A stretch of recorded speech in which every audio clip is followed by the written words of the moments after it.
आपको मरना ही होगा।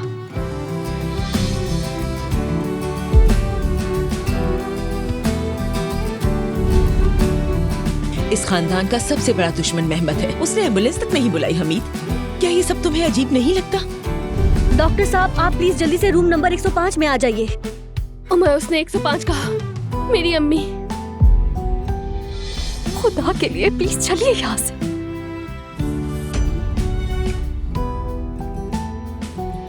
एलिफ, कुछ भी करके किसी भी तरह गुलशन साहबा का फोन ढूंढना होगा। कैसे?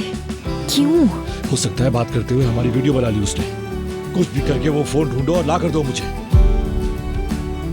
अगर तुम्हारे बाबा को ये पता चले कि तुम यूं जल्दी जल्दी शादी कर रही हो तो वो आसमान सर पर उठा लेंगे।